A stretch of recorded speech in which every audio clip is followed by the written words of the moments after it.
The base has dropped on a rainy Thursday morning, a match day morning in Atlanta, Georgia. Getting ready for CONCACAF Champions League second leg, round of 16. Herediano from Costa Rica visiting Kennesaw to face Atlanta United. Jason Longshore, John Nelson here with you this morning.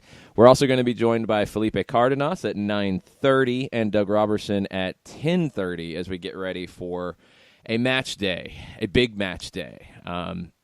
It's kind of weird to be in this situation. And, John, I was talking to John Chuckery and Hugh Douglas on 92.9 this morning, and it's awkward because you're in a situation where this is a playoff feel. This is a do-or-die, win or go home. Got to win by a couple, actually, so it's even more complicated. But this has a postseason feel, and it's your second match of the year. That's difficult for any MLS team, and I mean any team around the world who would be in this situation. It's difficult to handle these things. Yeah, you're figuring out how to get up for this with new coach, tweaked system, a couple of new players, and considering what happened in leg one, there's an added element of mega importance if you want to advance, and all of those factors just kind of blending into one. And when I woke up this morning, my first question is, how is Fifth Third going to drain? New turf, new thing. How's it draining right now? It's not that new. Let's make sure. I think there's been a little bit of confusion here. This surface was installed prior to Atlanta and Charleston in the Open Cup last year. So it's not quite a year in. The drainage is a question, and I don't have any real basis for comparison. If there's any Kennesaw football folks out there who could give us any insight, that would be great. Please let us know. Yeah, I would assume that the drainage would be solid because, you just redid the surface. Usually you upgrade the drainage around that time as well. This field has an artificial component to it, which is more about providing support to the natural grass. So, does that help keep things in place a little bit better in conditions like this? Does it help with the drainage? We'll have to see, but I think the field it'll play just fine, but I think it'll be heavy. Yeah. And that's going to help Atlanta United. I think all the matches that Herediano has playing on a surface like this is going to be a little difficult. One thing I did learn, there's been some questions like, this is going to be a different type of surface than Herediano's used to, and it's not. Alajuelense actually installed a surface pretty similar to this. I think it's a different company that's involved in it, but the same concept. They installed this not that long ago. So Herediano's played on it. They've actually played a few league matches over at Alajuelense as well, so they know that surface well. We'll see how different this one is than that one, but it's the same concept, so I don't think it's going to be that foreign to them. But yeah, for me, I want to see how heavy, to use the word, I want to see how heavy the surface is, and I think that anything that keeps Herediano from their pace and what they're used to, obviously I think that leans in Atlanta United's favor when it comes to the match tonight. And, it'll be one of the last two with all the other matches squared away, and you get to figure out your travel plans on a quick turn after this match tonight and the last match, the late match tonight. Well, we know that the winner of Atlanta and Herediano will be facing Monterrey in the next round. We did not expect how Monterrey would get there. Alianza from El Salvador just put up an outstanding performance in 180 minutes, and were undone by a soft penalty in the 85th minute or so that Monterrey converted. They had a penalty earlier in the match that was saved. In the 50th, yeah. Yeah, I thought Alianza's goalkeeper, Garcia, was outstanding. I thought Alianza was surprisingly dangerous going forward. Oscar Seren had a great chance in the second half that forced a big save. I was really impressed. It was a rough way to go for Alianza, and it had to feel terrible walking off that field after the way they played. But I think it shows how difficult this competition can be, and it shows the overall increase in the level of CONCACAF. A few years ago, there would have been no way that a team from El Salvador could have competed with the top team from Mexico at all. Now, hey, they pushed them. And this is maybe one of the best teams out of El Salvador ever, and Monterrey has been about as good as it can be in Mexico right now. But Alianza stood up very, very strong and represented their nation, represented their club very well. The white pachyderms almost got it done. They did not. Monterrey moves on. But that was, I think, a great example of what #CCL fever is all about. Yeah. Anything can happen in this tournament, and you get surprises like Independiente from Panama. You get surprises like Alianza pushing Monterrey to the limit. You also get situations like the New York Red Bulls just flat out taking care of business. Although Michael Murillo picking up a second yellow and missing the first leg of the Santos Laguna series is very big and very just there's two questions I have. One, what is Murillo thinking? Because he should know the situation. And Chris Armas, why play Murillo in that situation with a yellow? You don't have to, because I do understand to a degree. All right, you're Chris Armas. You're going into a situation where you pretty much have it sealed. You know you're going to move forward here. You know you're probably going to rest players on the weekend in MLS, and you're going to have them ready to play Santos Laguna next week. So you want to give them a game. You don't want them to sit this one. You don't want them to sit the weekend and then play against Santos Laguna. I get that. But you can't play Michael Murillo if he's got a yellow. Unless you trust that he's not going to pick up another yellow, then it's on Murillo. I don't know what the conversation was, but the fact that you're going to go into the second leg or go into this first leg against Santos Laguna in the quarterfinals and not have Michael Murillo, that's a big loss. Yes. And, even if when did Murillo pick it up? Do you know? I will tell you in just a sec, but I don't even know if it really matters when he picked it up. He knew he had one coming in. You have to play differently, especially when you know that the series is all but done. And it's definitely all but done when you get a goal in the 27th and in the 32nd. There's no way. Yeah. Pantoja had no chance to compete in this thing. None. Chance. You pick up the yellow in the 49th minute. It's 2-0. It's 4-0 on aggregate. First off, why did he come back out for the second half? That's my point. That would be my first question, is you could have went to the bench earlier. You didn't. Second, if he does go back out for the second half, you basically have to just say and tell everybody, don't touch anybody. Don't get involved in anything. Just don't. You've played 180 minutes and you gave up one shot on target. There's no reason to be picking up yellow cards. It's frustrating when you see something like that. And you subbed him 10 minutes later. And yeah, that's 10 minutes too late. Yeah. 11 minutes too late. Yeah, should have been at halftime when it was done. If he's sitting on a yellow, you have to get him out of there. Yeah. You're up 4-0 in the aggregate at halftime, and you need him for competitions that are crammed in a schedule down the line, and you keep him in there. 4 minutes into the second half, he gets a yellow, and he's out for leg one against Santos Laguna. Come on. The blame goes both ways here. Murillo's not innocent. You can't do that as a player. But you also do have to look at Chris Armas and his substitution pattern here, because there's just no reason for him to be there in the second half. It's just, dog, come on. You're up. It's easy. You're going to advance. Protect your flanks. Protect all of the players that you're going to need down the line in multiple competitions and especially in CONCACAF. I mean, come on. You think. That's the only thing I can say about this whole thing. Yeah. One thing based off what you just said, I don't want anybody to get confused. It's not about multiple competitions here. Yellows don't cross over. So No.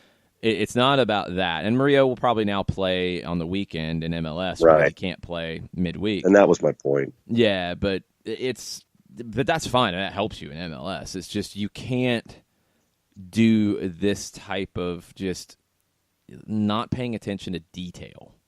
And it's on Murillo and it's on Armas, and it's going to hurt, and we'll see how they handle the first leg against Santos without him.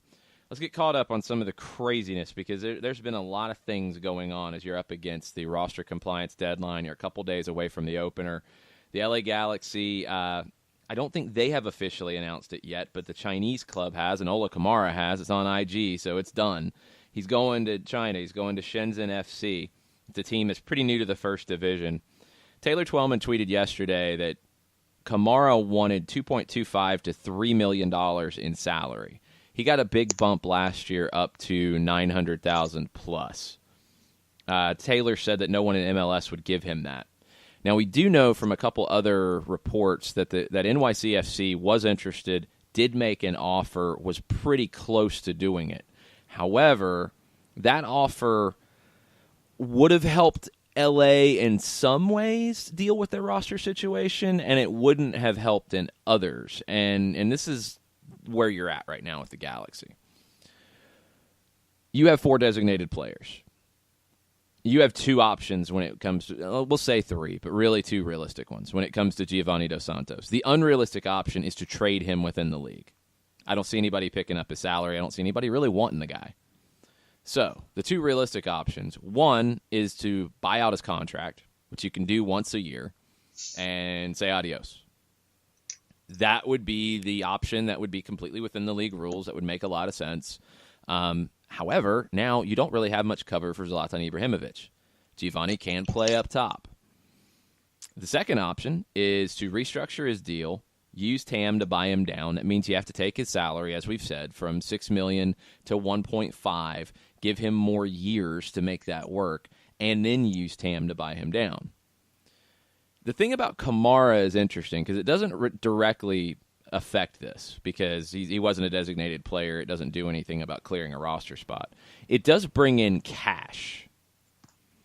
And we don't know all of the details in exactly how much cash will find its way to the Galaxy's coffers in this. Because we don't know the breakdown of, all right, they paid X, and we don't know first the transfer fee. We've heard around $3.5 million. They paid his salary last year. They paid acquisition costs to get him from Columbus last year. You'll get those back off the top. And then the league takes a cut, and then you get the rest. So you're going to bring in some straight-up cash. Now, if you're going to buy him out, that cash helps you. It helps you do that. You could have bought him out before. So I'm wondering, I don't know if the Kamara thing was instigated by this at all. It seems like it's separate. It seems like Ola Kamara wanted more money. The Galaxy said, you know what, we can't pay you. And then they had to figure it out. Now, the NYC thing, that would have likely been a trade involving a lot of allocation money.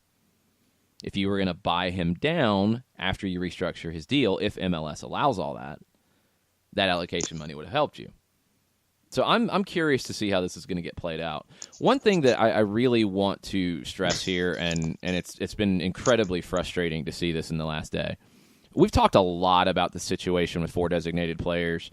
I'm not of the mind that some people have been about, well, if they do this, then you have to fine them and you have to punish them, and it's not about that. It's a straight-up rule. I mean, you're either compliant or you're not. There's no luxury tax situation here where if you go over a cap, then you get a penalty and you have to pay extra money. It's not that.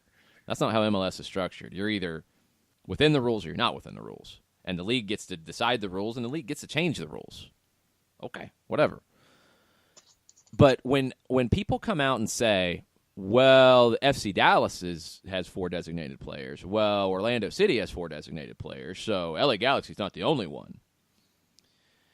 That is completely misleading. And honestly, I think it's a little disingenuous because, look, FC Dallas has 4 players that are above the designated player threshold. They have not become roster compliant for 2019 yet. You know how they do that? They pick one and they allocate the targeted allocation money to that player or general allocation money to buy them down. Problem solved. It's not an issue. There's no issue. It is literally checking a box, or however the monopoly money of allocation money gets allocated to that player. I'm assuming there's some kind of app that MLS has, a secret app, and they click a button and monopoly money goes from one category to the other. That's how that problem gets solved. That is not the same problem that the LA Galaxy are in. It's not the same conversation. It's not the same book. It's not the same set of encyclopedias. It's not the same set of anything. It's not even in the same library.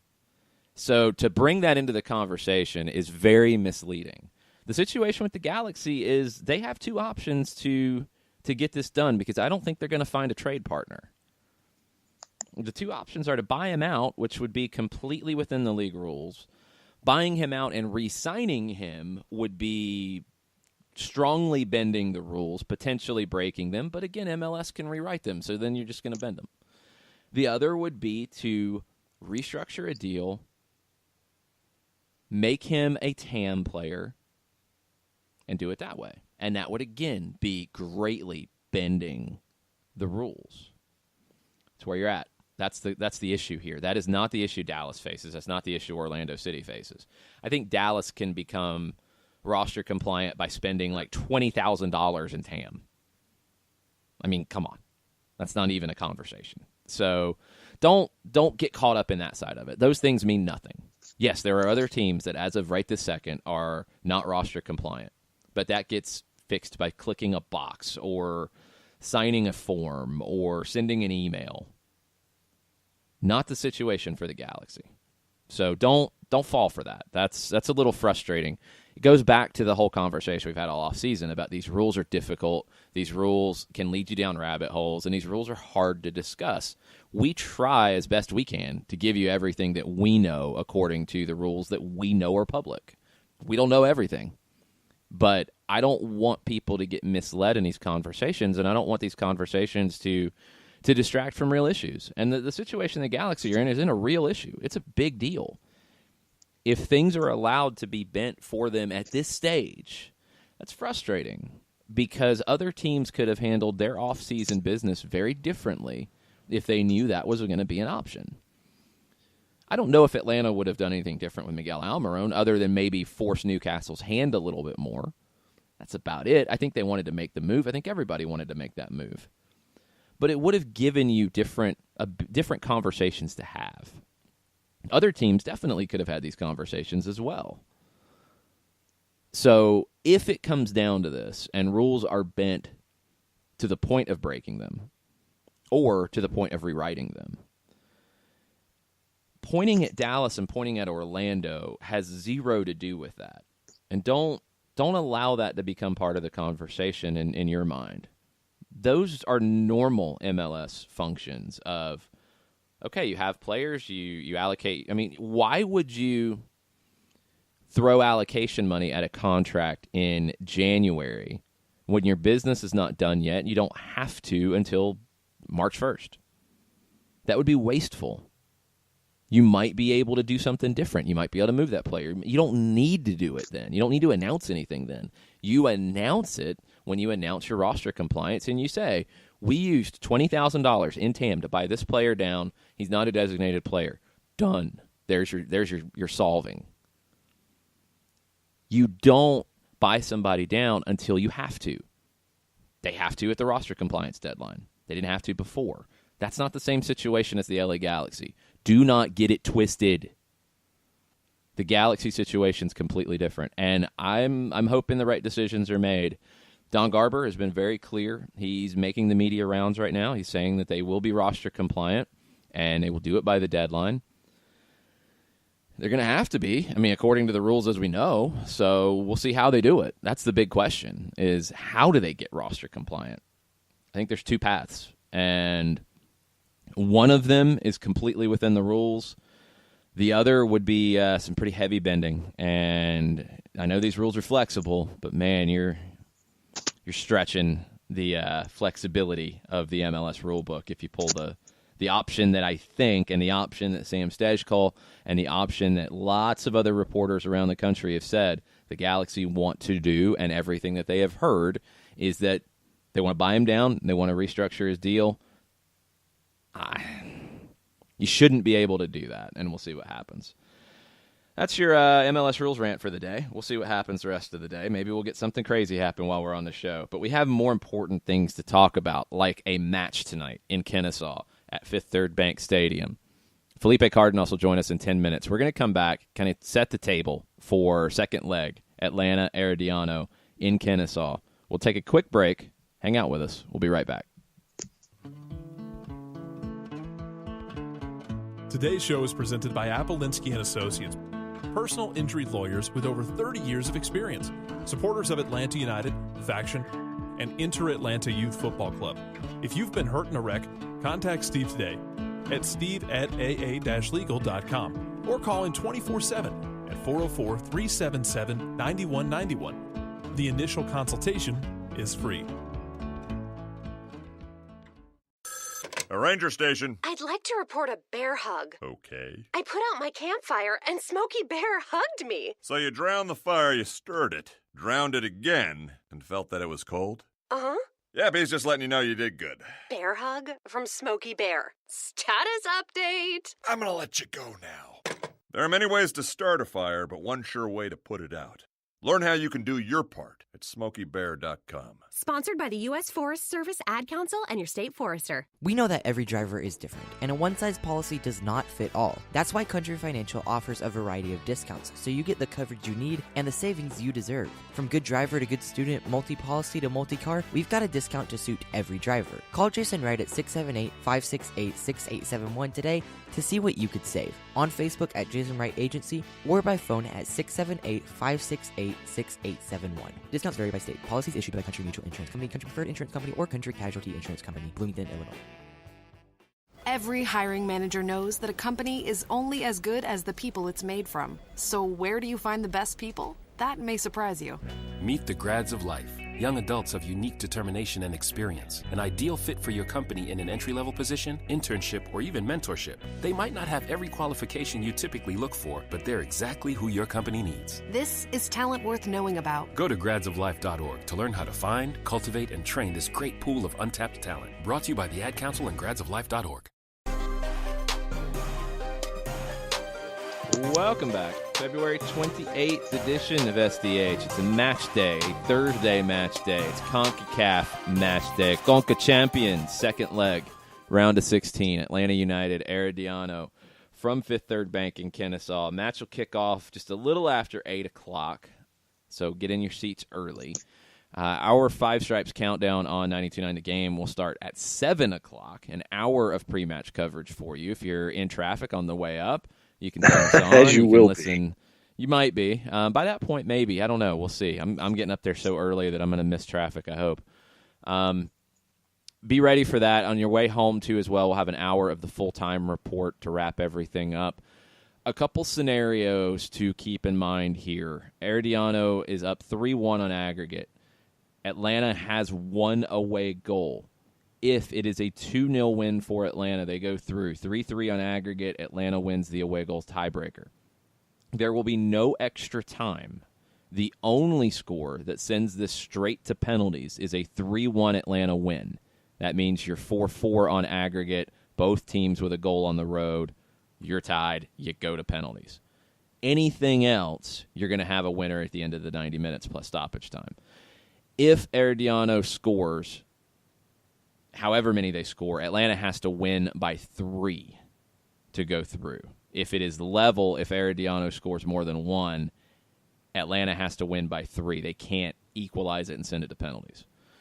It's going to be hectic. It's going to be stressful.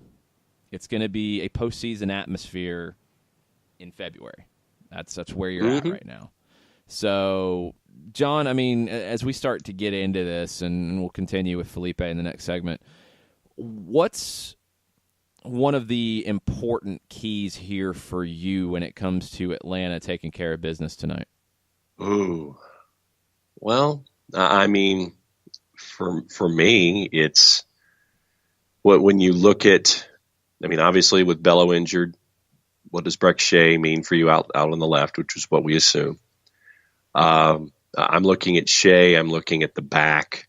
I'm looking at this past week and how this week has been there to help out everybody continue to become acquainted with each other and the system that's being introduced. I'm looking for a level of comfort when it comes to what Frank DeBoer and the staff are looking to do when it comes to formation and system.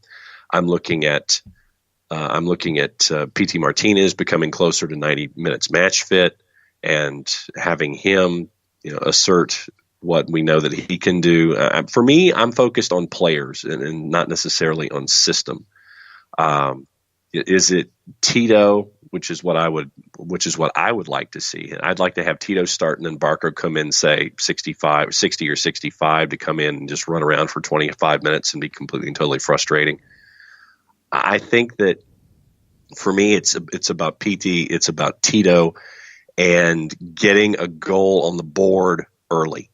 And then that way, making sure that Herediano continues to sit there and go, all right, we know how they're supposed to play. But if you're a goal down early, you can't bunker because that's not who you are. And how do they respond? So I think for me, it's momentum early and seeing how a week has created match fitness for PT and Nagbe. And having Nagbe in the starting lineup and seeing how that affects the midfield. So PT, Tito, Nagbe, Shea, and getting a goal on the board in the first 15 to 20.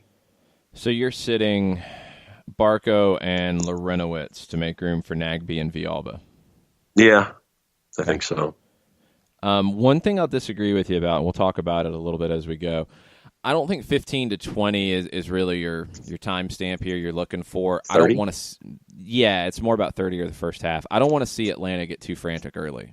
It's something that we talked about yesterday on stoppage time, and I know we've talked about it this week too. You got to be patient. You got to let this game breathe a little bit. And I think for Atlanta, the way they do that is to be patient in possession, get players forward into advanced positions, and then create your chances. You don't go at 100 miles an hour because I don't think this team is built to do that anymore. You don't have Miguel Almiron. Right. Miguel Almiron would do that on his own because he was faster than anybody on the field. This is a different situation now. So to play the way that Atlanta wants to, dominating possession and getting players forward, you need to have a little more patience in your build-up, and that's going to be a key in this. So from the start, I don't want you to be too frantic. I think you need to see what Herediano is going to do. I think they're going to get numbers behind the ball, but I don't think they're going to exactly bunker. It's not going to look quite as defensive as Alianza did last night at Monterrey. I think when they get in possession, they are going to go forward quickly. And they're going to try to hit you over the top. That's kind of what they did in the first leg. I don't expect that to really change. We'll talk about some of the specifics of what they'll do and how they'll do it as we go today. But we're going to take a quick break, get set up for Felipe Cardenas of The Athletic to join us. We'll get his thoughts, we'll get his keys to the match, and we'll see if we can get not a score prediction out of Felipe, but a prediction of something that will go down tonight at Fifth Third Bank Stadium. Stay with us. We'll be right back. As a business owner, you know that every year brings new challenges and opportunities. The success of your business demands expertise and focus. And Country Financial can help you keep that focus by helping ensure you have the right insurance protection in place to meet your goals. Jason Wright can help you create a customized insurance plan that has coverages designed just for your business. Give Jason a call at 678-568-6871 or reach him on Facebook at Jason Wright Agency. Coverages vary by state. Policies issued by Country Mutual Insurance Company, Bloomington, Illinois. Got issues with youth or high school sports? Positive Coaching Alliance can help. PCA is a national nonprofit working to transform youth and high school sports so that every child has a positive character-building youth sports experience. PCA provides live and online workshops to train double goal coaches whose first goal is winning and whose second, more important goal is teaching life lessons through sports. PCA also has workshops for parents and high school student athletes. For more information, please visit positivecoach.org. If you've been hurt in a car wreck, contact my friend Steve Apolinsky of Apolinsky & Associates. He's been representing individuals for over 30 years throughout Georgia and Alabama. Email him at steve@aa-legal.com or call him 24/7 at 404-377-9191. The initial consultation is free.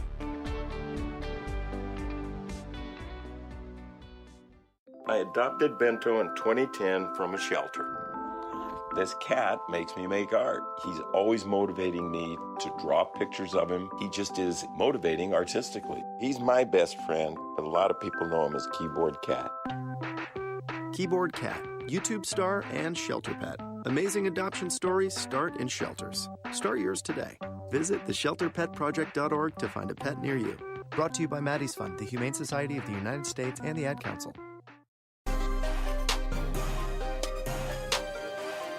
Welcome back. Matchday, Atlanta, Herediano. 8 o'clock kickoff. Just after 8 o'clock, about 8:05 probably. It's going to be a big night in Kennesaw, a big night for Atlanta United. We've got Felipe Cardenas from The Athletic to help us preview said big night. What's up, Felipe? What is up, guys? Good morning.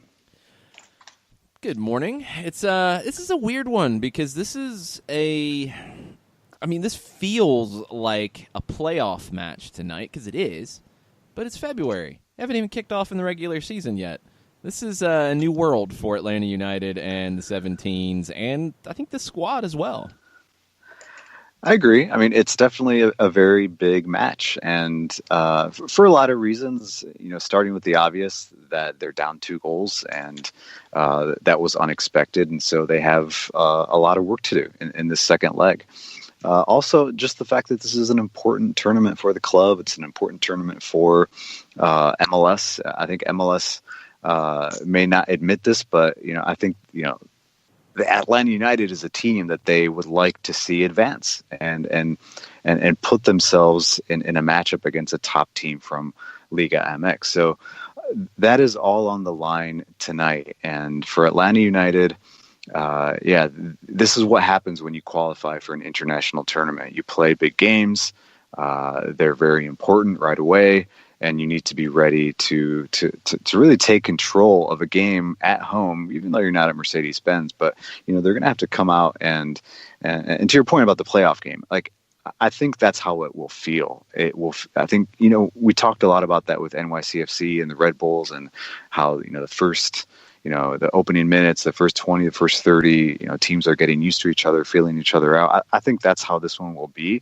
I don't think Atlanta United will just put their foot on the gas and go. I think that tactical restraint that I talked about after the first leg, I think they'll have a little bit more of that. They'll they'll control the ball, they'll possess, and they're going to find their moments and hope that something opens up for them sometime in the first half. But if it's 0-0 at the end of at halftime, it's there's going to be some worried faces in Kennesaw. And in the previous segment, Jason was saying, make sure that something happens positively, say in the first 30 minutes, because you want to build up possession, the way the current system is structured. And I was getting into personnel ideas and things like that. When you're looking at, say, 18s and 11s for Atlanta United tonight, what changes or tweaks are you anticipating? Obviously, Bello with a knock kind of lends itself to Breck Shea on the left, but what else are you anticipating when it comes to the 11, perhaps? Well, I think, rather than getting really into the personnel, I think there are going to be changes. That was expected, whether or not Bello had a knock or not. I think after the first leg, Frank de Boer is now forced to make some changes, and that could be tactically, that could be a player here, a player there. But we know Darlington Nagbe should be in the starting lineup, and I agree with you. I think Breck Shea will get the start. I think what they really need to focus on, and that isn't just tonight. This is something that they're going to have to evolve moving forward, and that's how do they play with Pity Martinez? Like, how does this team maximize his talent and his potential? And so I filed a story last night for The Athletic that is really, the state of the team. And part of, without giving too much away, I get into that, it's a significant departure from the way this team has been playing, since their inception in the league under Tata Martino, and very specifically with a player like Miguel Almiron. So, I think in the first leg, it was their first time out there within a competitive match with a true number 10 in PT Martinez, which I think that all the players are still getting used to that. And the difference there is that he's a player that wants to be on the ball. He's a player where, his teammates are going to look for him virtually every time they are in possession. And it's not the way they looked for Miguel, where they wanted to send him into space or get him isolated. This might be just give him a touch, get it back. Find Gressel, find Nagby, get it back. And so that changes the way that this team attacks, the way they possess. And so I think it's going to be a process and an evolution, but tonight is one of those moments where they need to get it right. They have an amazing player, in PT Martinez, that they need to understand and figure out the best way to use him. Let's go on from there, and I've got a couple questions for you, Felipe, but let's start with that. It's an interesting conundrum when you look at the lineup you had last week with Ezequiel Barco, PT Martinez, with Joseph Martinez. And they're going to tuck in, and they're going to play kind of as 2 10s. I know we call them wingers, but they don't really function as wingers, as we know. Yep. How is it going to work, in your opinion, with a guy like PT, who needs the ball, wants the ball, you want to play through him, and a guy like Barco, who needs the ball, wants the ball, you want to play through him, he's comfortable being played through. You see teams with 2 10s sometimes, and sometimes it can be a little awkward until they find that understanding. How long do you think that takes here?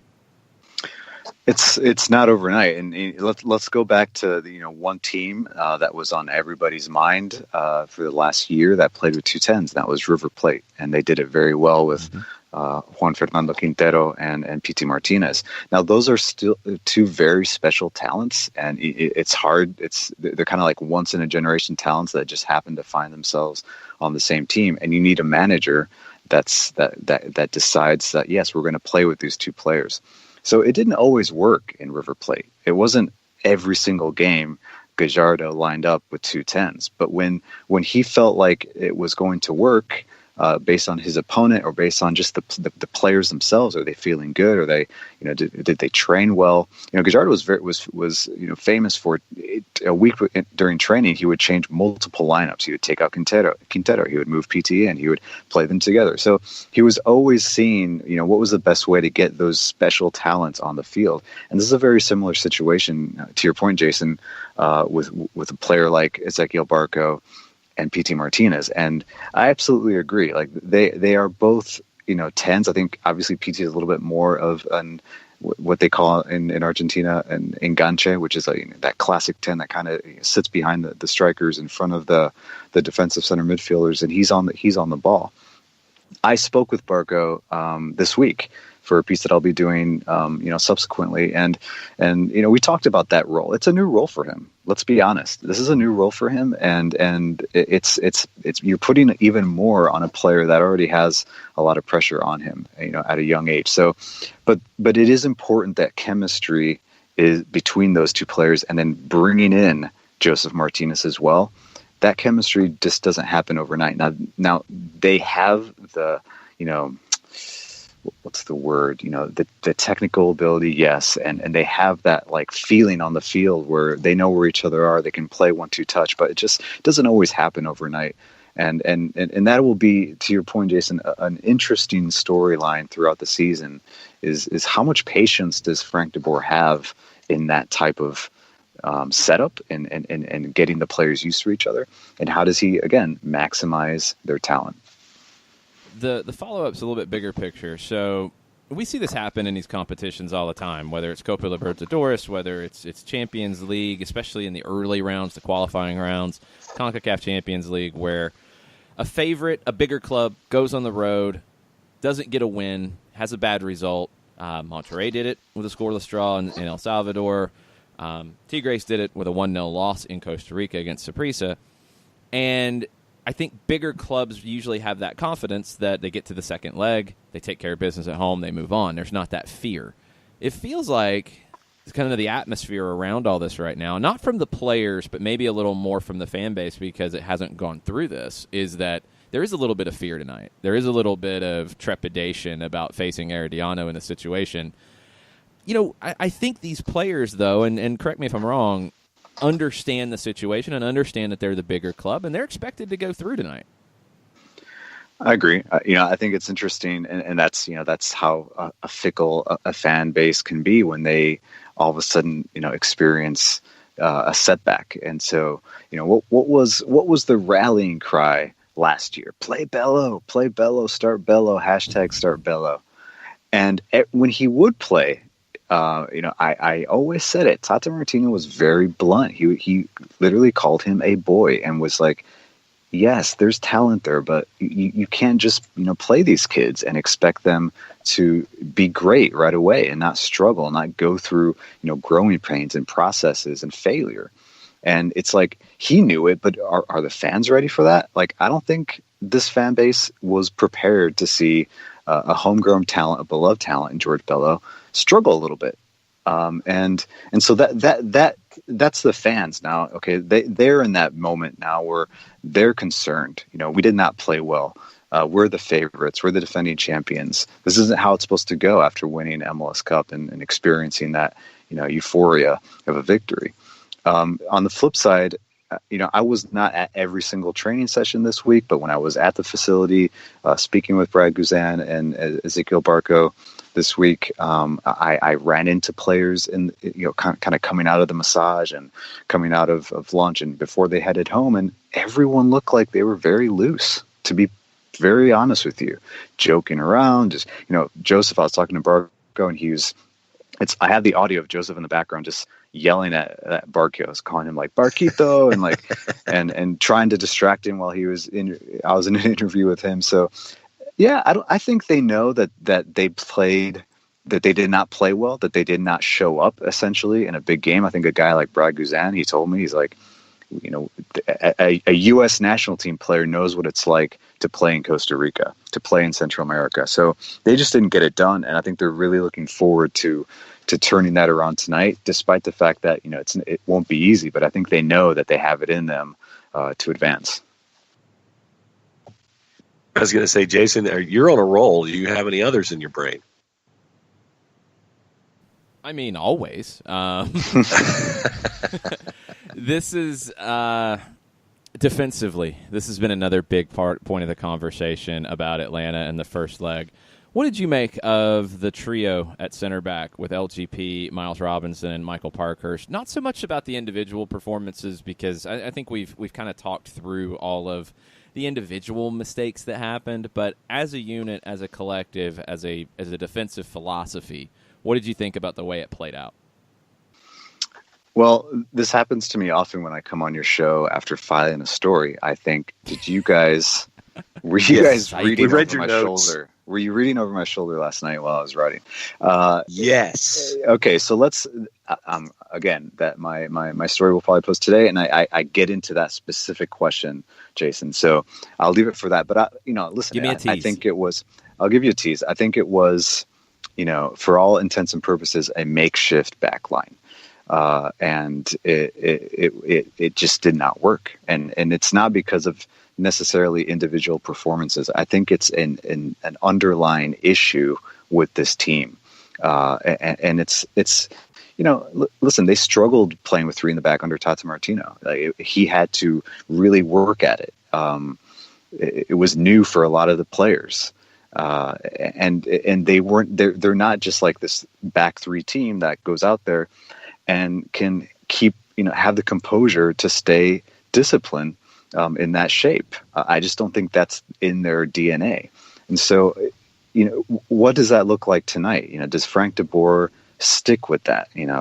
Something that Tata Martino did often, the players would tell me, is that, he's stuck to stuff. Okay. Like, it doesn't matter if the players said, hey, we cannot come out on goal kicks playing out of the back. They're pressuring us. Tata was like, oh, yes, you can.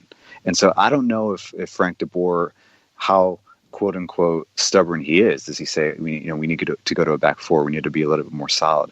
But I think there still are questions defensively about this team. Despite good or bad performances. Like I look at a player like Miles Robinson, got a lot of credit for his performance in Costa Rica. I was not on that bandwagon, and not because I don't think he played well. I thought he did his job. I think he's a serviceable center back, but he has to improve. I don't know if he's the solution right now. Is he a ball playing center back that fits the system? I think he's an athletic body. He has tons of potential, and he's going to do the job. But I think that's a concern, for this team is, tonight and moving forward, what does that back line look like? What is their identity? Do you think they can play in a back four right now? I think so. I think here, listen, all of a sudden, the guy whose value has increased exponentially without playing a minute this season is Franco Escobar. And I remember Jason Davis asked me earlier this season when he was injured, like, is that a big blow?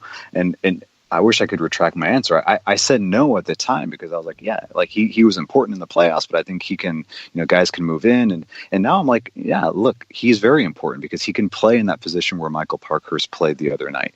And you can rely on his defensive ability, his tackling ability, the intensity that he just brings to that position. That's the reason why Jorge Tyler, essentially recommended him to come to Atlanta United. And so he's a missing piece. I think he was sorely missed. And if they stick in a back three, it's got, it's not just them. Then who's their support? Julian Gressel, if he's going to play on the right side with a player like Michael Parkhurst, or even if they do move Miles Robinson there, those two players need to be in sync. So it's not just the back three. Like whoever is in those wing positions, whether it's a wing back or just a wide player, they need to be in sync, and they weren't in sync on Thursday night. Yeah, that's the biggest thing for me is that I think what you want to do this season, if you're Frank DeBoer and this team, is you want to defend by having the ball. You want to defend via possession. I think that's something Tata Martino realized as well. I mean, you look at the progression from 2017 to 2018, this team became much more focused on possession as opposed to pressing and playing fast. It was much more about, we're going to have the ball, we're going to control the game that way. And then it changed in the postseason to where we're going to control the game by limiting your chances. So it took another leap, and that's a credit to Tata Martino to be able to make those things happen. I think this year...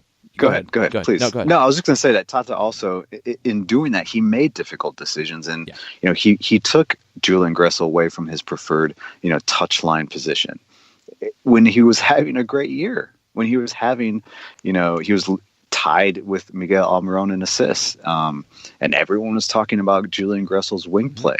I was, yeah. And all of a sudden, Tata was like, "No, you're playing in the middle because I need to shore up that side. I need to move people back." And Tata moved a lot of guys back and forth within. He played people in positions that they weren't comfortable playing in for the better of the team. So I agree with you. I think that is the idea that Frank DeBoer, I'm sure, wants, is to control tempo and defend while you're literally on the ball in possession. It's something that Jose Mourinho did when he was at Chelsea, when he was still winning. I heard a quote the other day that someone said, Jose Mourinho would always say, "We rest when we're on the ball." So it's about that mentality of keeping the ball and keeping your shape and just being mentally focused that this is how we play now. I'm really fascinated to see where Escobar fits into it when he gets back. Does he play in the middle? Does he play out on the right? And then what moves around when that happens? But I think tonight it's really down to the wingbacks. And in this shape, in this 3-4-3 system, I think you're putting a lot of pressure on those outside players. In a Tata Martino system, I felt like he looked at the 6 and the 8 as the most important players on the field. And I think in Frank DeBoer's current system, it's the wingbacks because they're the ones that give you the defensive numbers when needed. They're the ones that get forward and support the attack when needed and provide the width, especially as we talked about if you've got Pity Martinez, Ezequiel Barco, Tito Villalba when he's in, cutting inside, playing inside. Not so much cutting inside, that's probably the wrong term, but playing inside as opposed to providing width. Those wingbacks have a lot of jobs to do, and do you think that Julian Gressel and probably Breck Shea tonight are up to that task? Oh man, that is the for the cliche $1 million question.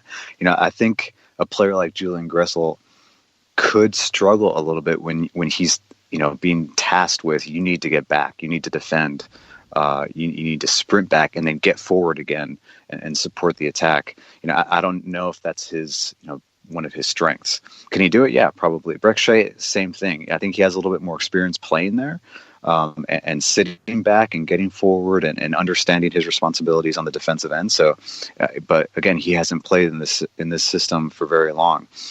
I completely agree with you, Jason. I think that the wing backs, the wide players, are very important. I think if you look at how De Boer played at Ajax, and that's something that in the piece that I wrote about Nagbe and Remedy, their roles in the system, that was one of the things that I touched on, is that, at Ajax, he played defensive midfielders or just central midfielders that were very tactically and technically sound in wide positions, because it was a way to just always be, whether you need to press or you're in possession, you have players that understand that role, that are kind of like dual role players.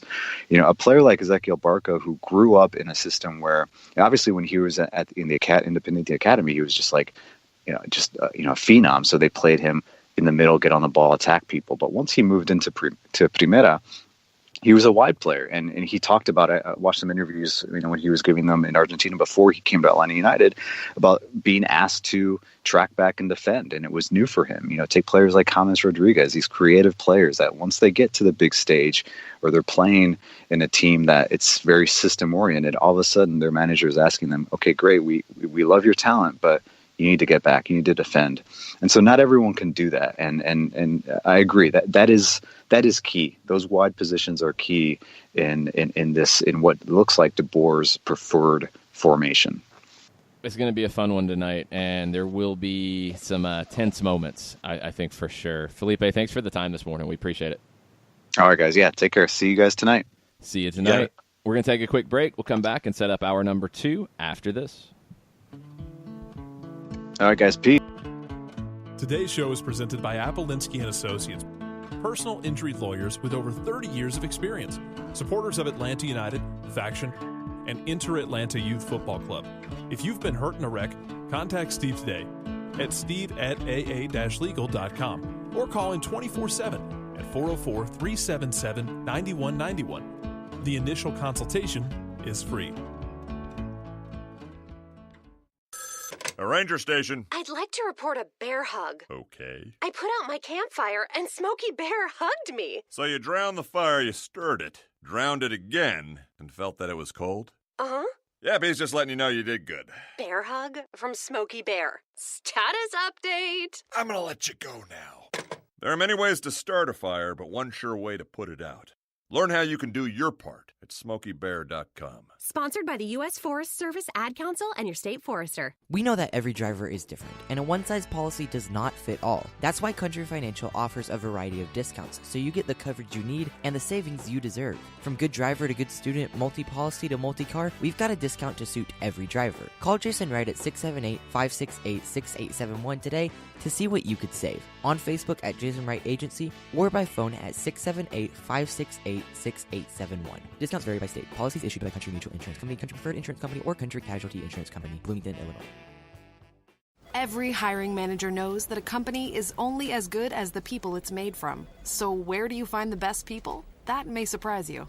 Meet the grads of life. Young adults of unique determination and experience. An ideal fit for your company in an entry-level position, internship, or even mentorship. They might not have every qualification you typically look for, but they're exactly who your company needs. This is talent worth knowing about. Go to gradsoflife.org to learn how to find, cultivate, and train this great pool of untapped talent. Brought to you by the Ad Council and gradsoflife.org.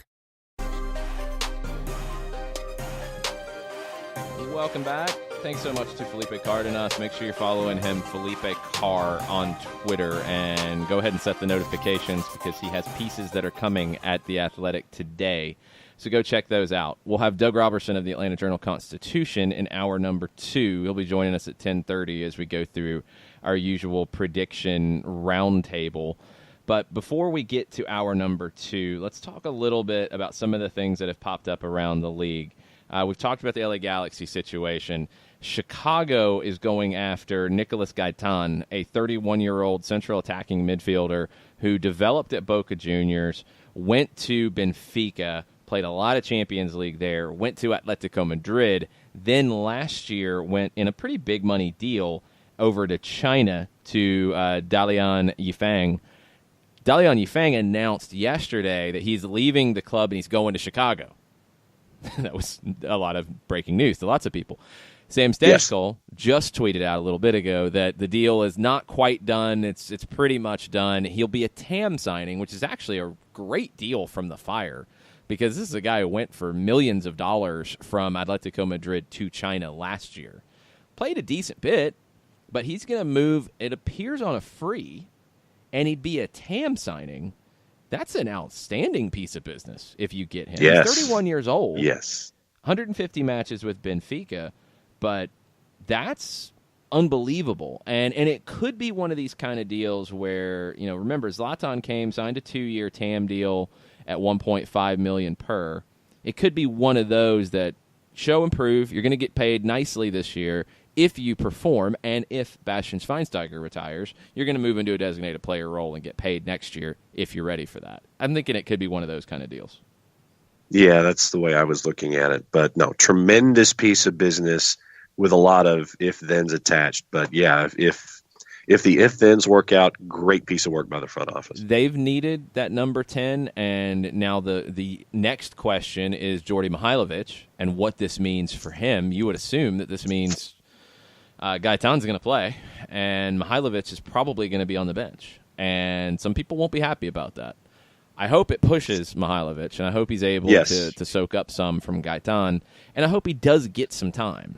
You're going to have to balance some minutes for a 31-year-old, obviously. We know that, especially with the compressed schedule. I hope it doesn't stunt Mihailovic's progression too much, because I think he's starting to break through. I wonder if maybe they can find a way to get them both on the field together. A lot of it's going to depend on where you play Bastian Schweinsteiger, and that's really the key for Chicago. Yeah, considering that Schweinsteiger's happy playing in one position and not all 38 that he played in last year. So I think that stability will be key in trying to figure out what you're going to do with Schweinsteiger here in 2019. Couple bits of news and rumor out of Cincinnati. Reportedly, they tried to get Wesley Sneijder, the Dutch legend, on a TAM deal. They didn't have enough TAM to do it. Looks like they could get Kenny Seth on loan from Anderlecht. That could get done soon. He's played a little bit with the U.S. men's national team. I think he would factor in as a wide player on one side with Kakuta Mane on the other. That gives you some of that width that you didn't have with your roster currently. They also announced their first captain, and it's not a surprise. It's Kendall Waston, the big Costa Rican center back who, if he tells you to do something, you're going to do it. You're not going to argue with the man. So makes a lot of sense for the first captain. I'm still intrigued by Cincinnati. I want to see how this all comes together. I think their roster is better than they're getting credit for. And if they get Seth, they could be a competitive team in the East. I really think so.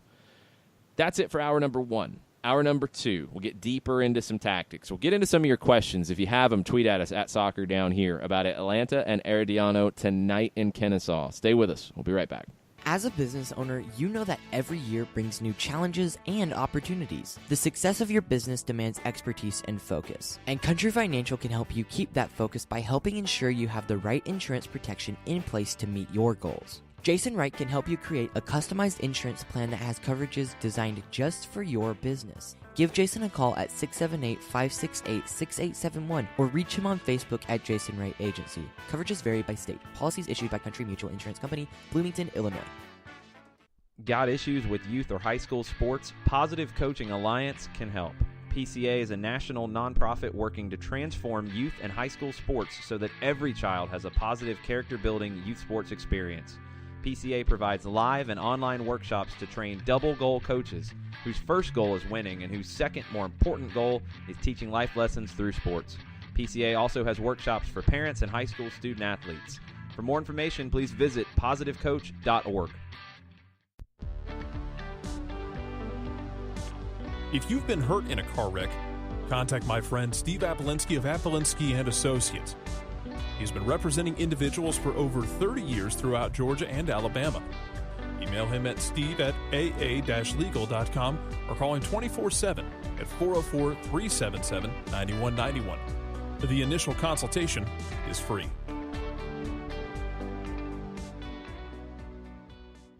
I adopted Bento in 2010 from a shelter. This cat makes me make art. He's always motivating me to draw pictures of him. He just is motivating artistically. He's my best friend, but a lot of people know him as Keyboard Cat.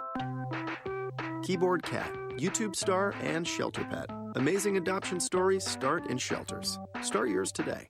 Visit theshelterpetproject.org to find a pet near you. Brought to you by Maddie's Fund, the Humane Society of the United States, and the Ad Council. You're listening to Soccer Down Here daily on SDH Networks, a division of OSG Sports. Find us at Soccer Down Here on Facebook and Twitter. The time is now the top of the hour. Peep, y'all.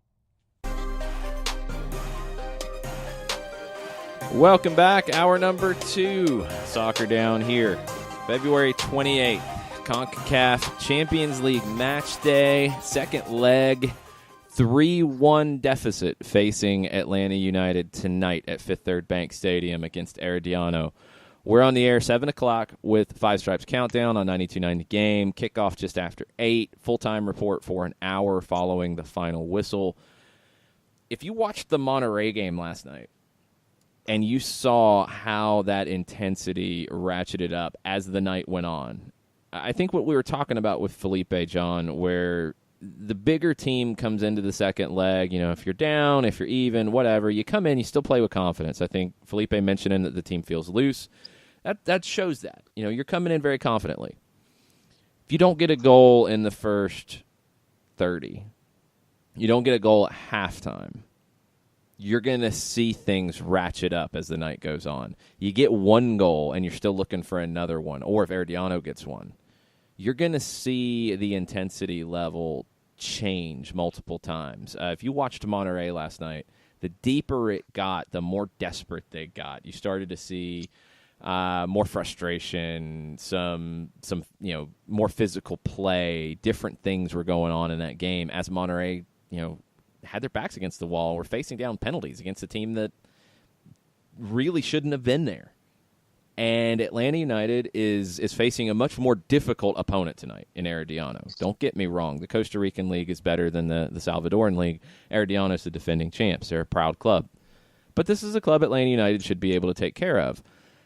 Where it falls in the calendar has an impact. The result from the first leg will obviously have a huge impact on tonight. But when do you think that desperation starts to kick in a little bit if things don't turn quickly for Atlanta?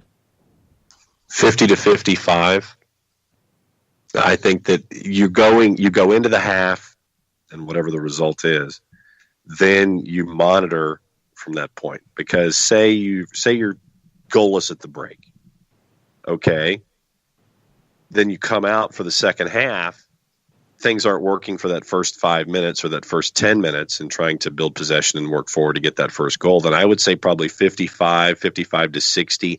Then things start to get ratcheted up, and then things start to get, then it's I'm not going to use the word pressing, but then there's more an added level of importance, and then you're trying to sit there and force things like we saw in Costa Rica last week. So my gut tells me 55 to 60. Could be. Could be a little earlier. That's what's so awkward about it because of where it falls in the calendar. You don't really have a lot of experience with this current group to fall back on. And you look at what the lineup could be tonight. Breck Shea hasn't been in this situation with this group. He's been in this situation before, not with this group. Pity Martinez, same thing, not with this group. Miles Robinson, Ezequiel Barco are in different roles in this group. Those things are going to affect this. I want to see if things are tight, if things are proving to be more difficult, who grabs the team by the back of the neck and drags them to success? Is it going to be a guy like Pity stepping up and putting the team on his back? Is it going to be a guy like Joseph who shows with his personality on the field that, hey, this is a desperate time. This is time to go. Let's go. Is it a guy like Michael Parkhurst, the captain, maybe vocally, maybe as you go into the half? Who do you think is going to be that guy who is the emotional driver of this team tonight? Wow.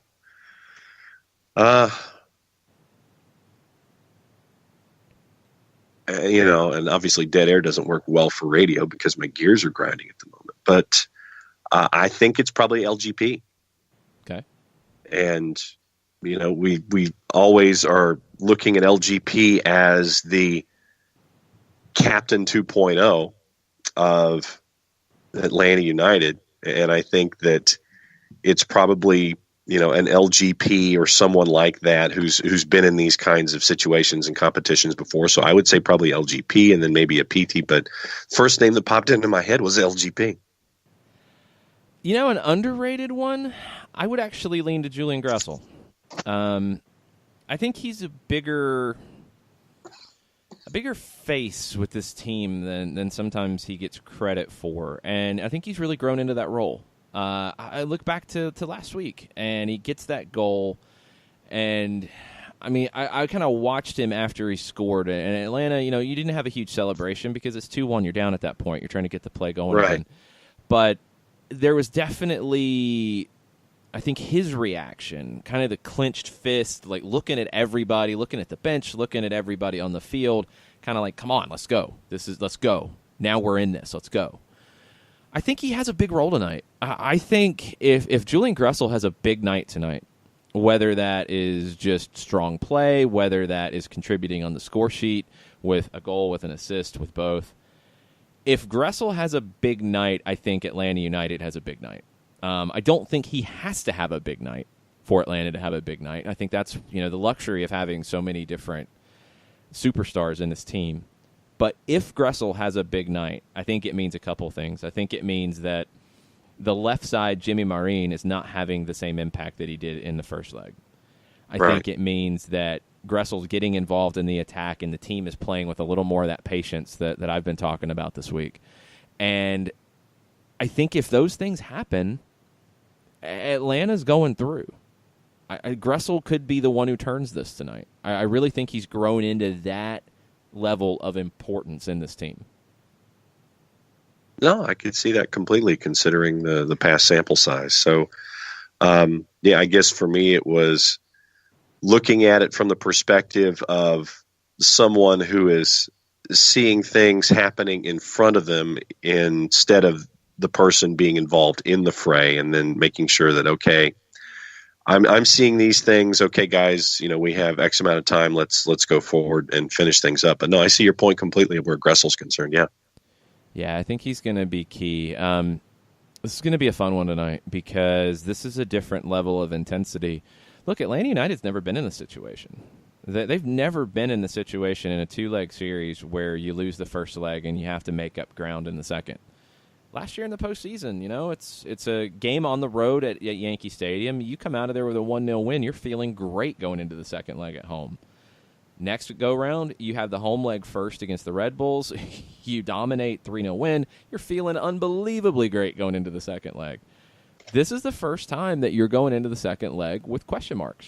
And that was why I asked Felipe that and mentioned it, because this is a growing it's part of the growing pains for a new team, for a new fan base, for everything around us, for a new club. Because when you look at the heavyweights, we talked about it after the first legs. Santos Laguna was the only one who went into the first leg on the road and dominated. And they went down and they knocked out Marathon in the first leg. They had like 11-2. It was bad. Well, the first leg, they knocked it out 6-2. Yeah, 6-2. Nobody else did that. Monterrey went to El Salvador, didn't get a shot on goal. Scoreless.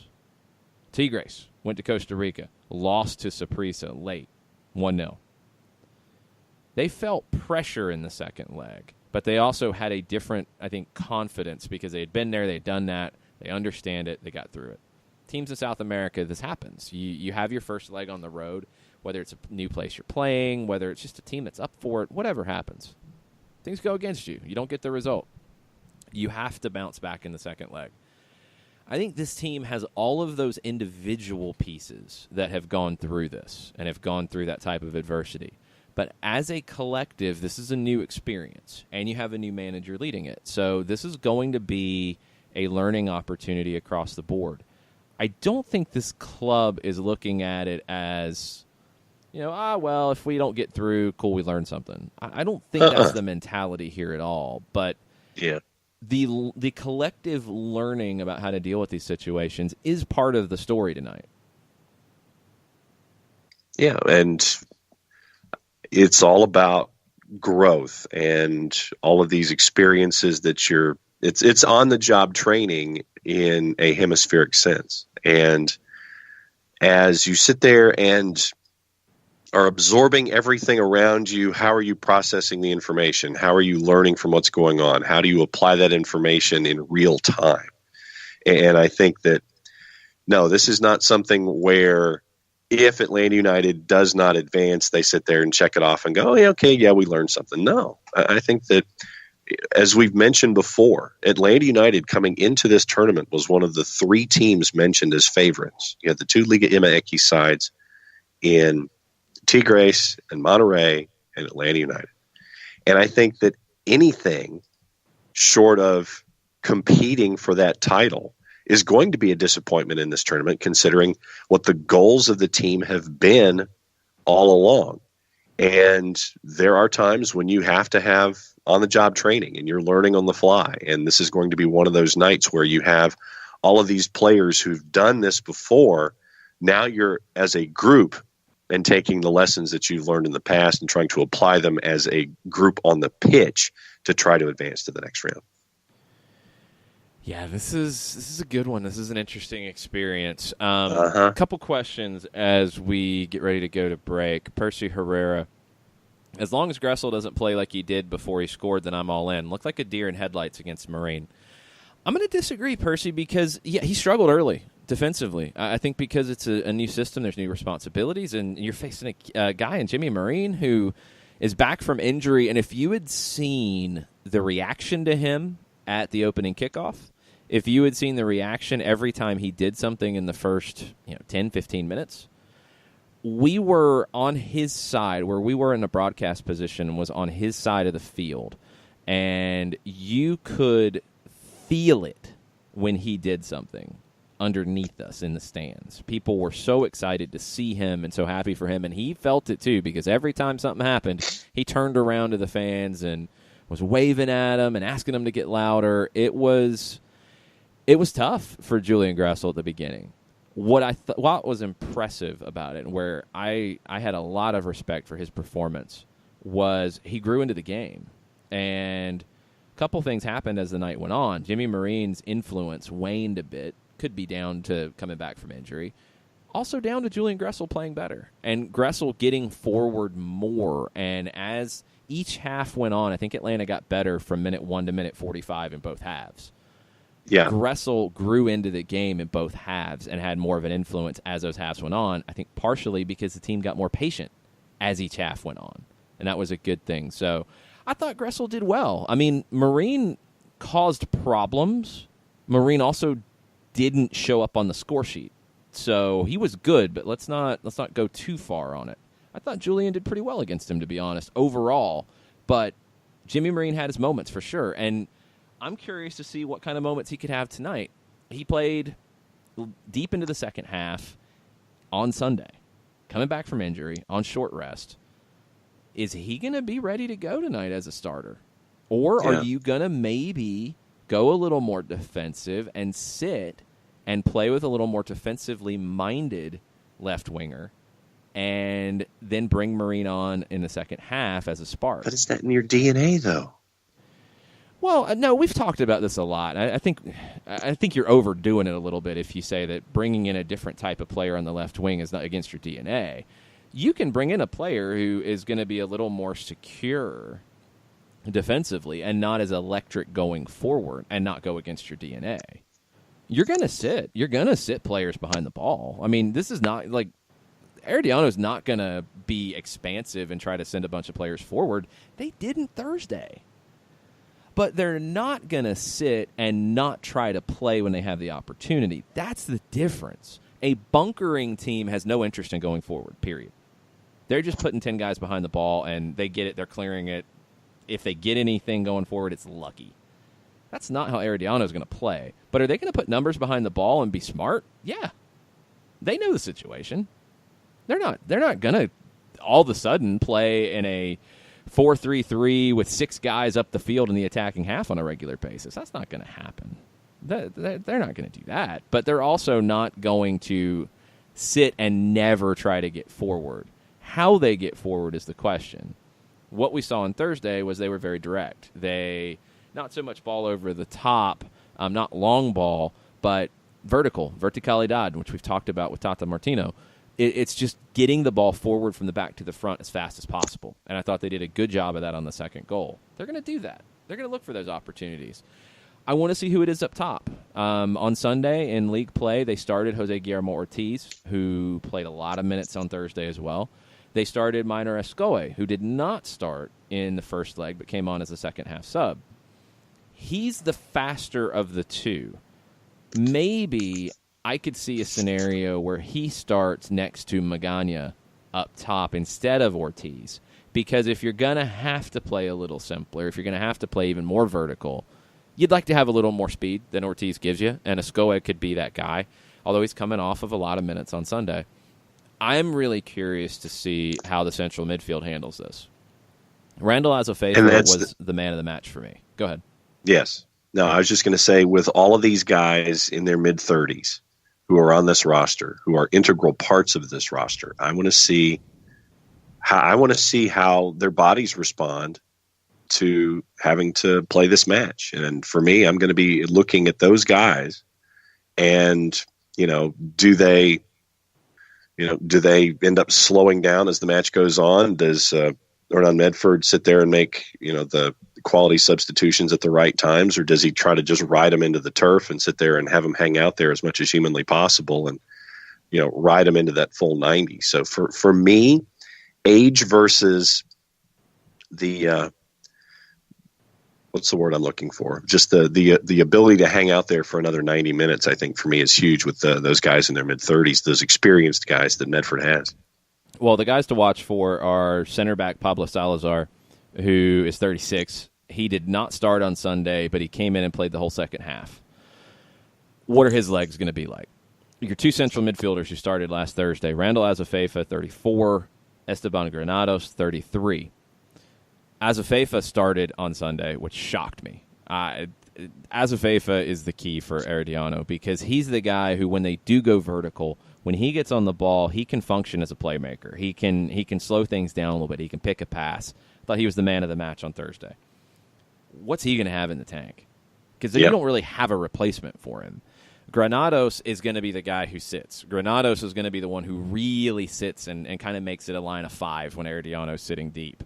He's going to play in front of your two center backs. Azofeifa will be just a little bit advanced from him, more as a box-to-box, but he's going to be sitting a lot more tonight because I don't think he's going to have the legs to get forward much. And at left back, Omar Arellano, converted midfielder who is playing at left back. He's played there most of the season. He's 31. He has had a good trip to Atlanta in the past. He scored 1 goal for the Mexican national team during his career with them, and it was at the Georgia Dome against Venezuela in a friendly in 2009. He will have a nice bit of feeling when he comes into Atlanta tonight, but is he going to have that feeling in his legs? And is he going to have that feeling as Julian Gressel puts pressure on him? Is he going to have that feeling as Pity Martinez, Ezequiel Barco, maybe Tito Villalba drift out to the right side and put pressure on him? His career has really changed over the years. He's went from an attack-minded player to a left back, and I don't know if he's played left back in this type of situation where it is a little more, okay, we're going to be on the back foot tonight a lot.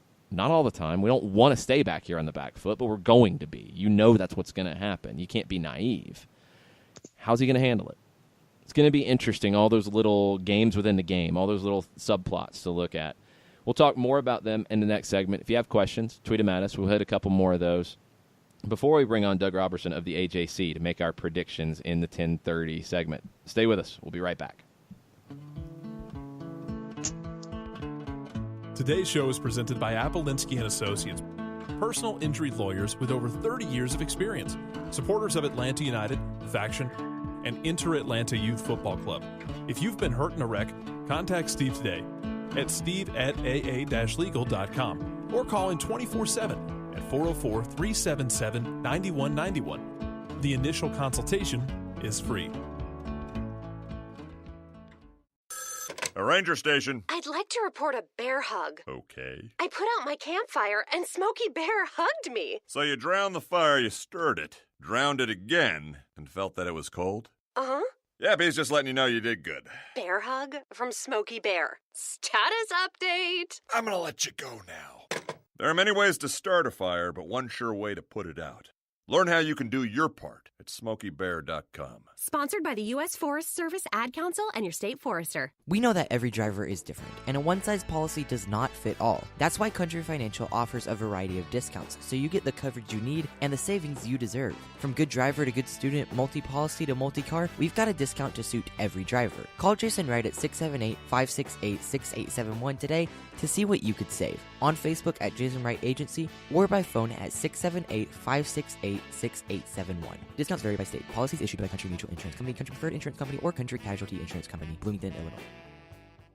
Every hiring manager knows that a company is only as good as the people it's made from. So where do you find the best people? That may surprise you. Meet the grads of life. Young adults of unique determination and experience. An ideal fit for your company in an entry-level position, internship, or even mentorship. They might not have every qualification you typically look for, but they're exactly who your company needs. This is talent worth knowing about. Go to gradsoflife.org to learn how to find, cultivate, and train this great pool of untapped talent. Brought to you by the Ad Council and gradsoflife.org. Welcome back. Match day, rainy match day. See how long this rain holds up and what kind of effect it has on the match. That was on Joe McCurdy's mind with his question on Twitter. Headed to the match tonight. What should I do if it rains? Get a poncho? I think they have ponchos. I think they'll have ponchos. I'm sure they'll be able to sell you a poncho. So definitely think poncho. I don't know if there's an umbrella policy at Fifth Third Bank Stadium. We should look that up and check. I don't know for sure. I know some stadiums do not allow them. I'll have to check that. But Joe seriously asks, do you see a wet pitch benefiting either team? Heard it rains a lot in Costa Rica. Look, it's not going to be a surprise to play on a wet field, but I do think it benefits Atlanta United because of what we talked about in the last segment. You're talking about a lot of key figures for Costa Rica, for Herediano, who have played a lot of minutes here lately and have a lot of miles on their legs already. You play on a wet field, it's just heavy. It wears you out more. You have to work harder to sprint on it. You have to work harder as the game goes on. That's going to benefit Atlanta United. They're fresher. They're not fully fit, and that is something to keep in mind, but they're fresher. And Costa Rica, Herediano is not. They can't be. Not with the schedule they've had to play. No, and I have the answer for Joe McCurdy, by the way. Okay. No umbrellas, strollers, or hardback seats. No outside food or beverages of any kind. No illegal drugs or chemicals allowed. Joe? No smoking or no smoking or tobacco use inside the festival. No weapons or dangerous objects of any kind. No bags that are not clear and or larger, and this is clear bag policy. So no larger than 12 by 6 by 12. Small clutch bags no larger than 4.5 by 6.5. No noisemakers, no skateboards, no animals or pets, no outside chairs. Must be 21 or older with a valid ID to consume alcoholic beverages. But the biggest takeaway, no umbrellas allowed. No umbrellas, poncho, poncho, poncho. I think that's what you're saying. Yes. But yes, good to know about no chemicals allowed in the building either. Yeah, I think or dangerous objects. Understood at this point, but it's and what do you want to bet the no noisemakers that somebody gets an air horn whistle or something like that in the building? Hopefully not. I mean, that's not the air horn's a little different. The whistle, and you hear this sometimes where you see somebody get a whistle into a stadium. That can really play havoc with everything with the referees. But no, it's biggest thing. Poncho, poncho, poncho. Get there early or leave your location early so you can get there in time. Let's talk a little bit about the referee. He's an experienced referee. I'm trying to pull up his background right now.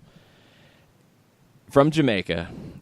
He has actually been involved with Herediano in the past. He refereed them in the CONCACAF League last year in a match that they lost in Panama against Arabe Unido.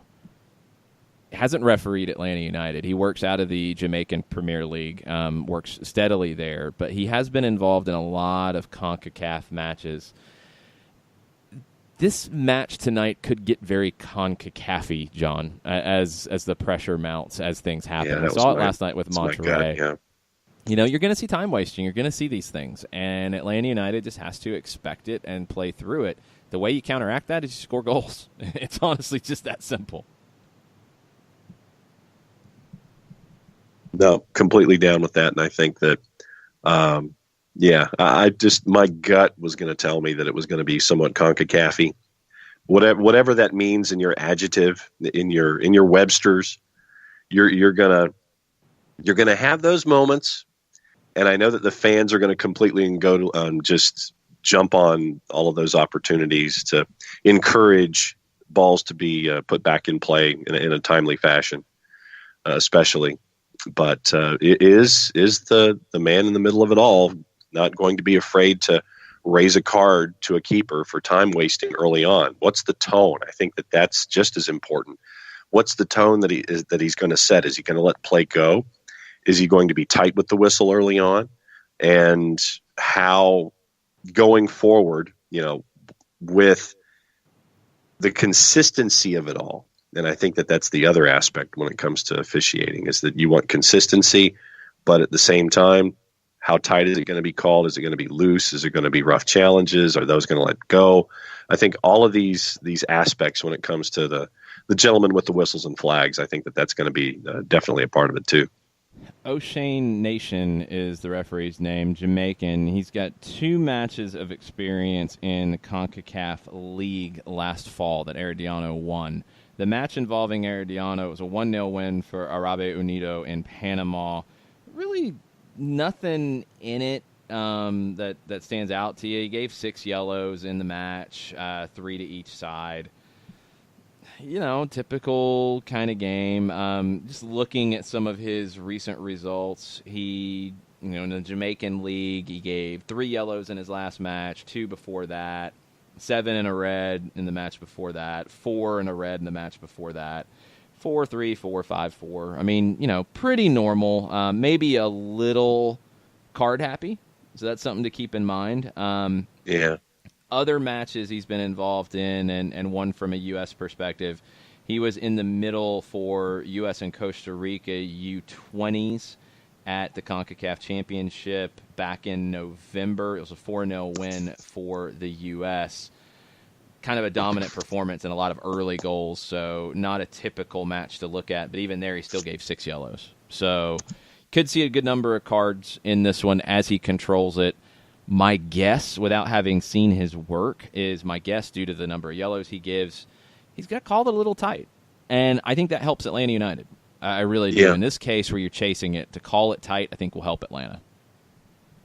Yeah, no, I'm right there with you. And of course, the host of soccer over there is already saying if it goes full CONCACAF, Atlanta loses on away goals. I mean, it's possible. Anything is possible in this. I think if Atlanta grabs control of the match early, that's how you take control of this. That's how you handle things. You need a goal in the first 30, and I think you can feel better about things. If you get a goal earlier than that, even better. But if you get a goal in the first 30, I think you can start to feel good and grow into the match. Let's see what Doug Roberson thinks. We're going to take a break. We're going to get him on the line. We're going to make our predictions, and we'll talk about everything else Atlanta United related, which we haven't even talked about yet. Thursday is one thing. Then Sunday, you're opening the MLS season in D.C. I want to ask Doug what he thinks about how that could look and all of the different permutations of what lineups could look like over the next couple matches. Stay with us. We'll be right back. Today's show is presented by Appolinsky & Associates, personal injury lawyers with over 30 years of experience, supporters of Atlanta United, Faction, and Inter-Atlanta Youth Football Club. If you've been hurt in a wreck, contact Steve today at steve@aa-legal.com or call in 24/7 at 404-377-9191. The initial consultation is free. A ranger station. I'd like to report a bear hug. Okay. I put out my campfire and Smokey Bear hugged me. So you drowned the fire, you stirred it, drowned it again, and felt that it was cold? Uh-huh. Yep, he's just letting you know you did good. Bear hug from Smokey Bear. Status update. I'm gonna let you go now.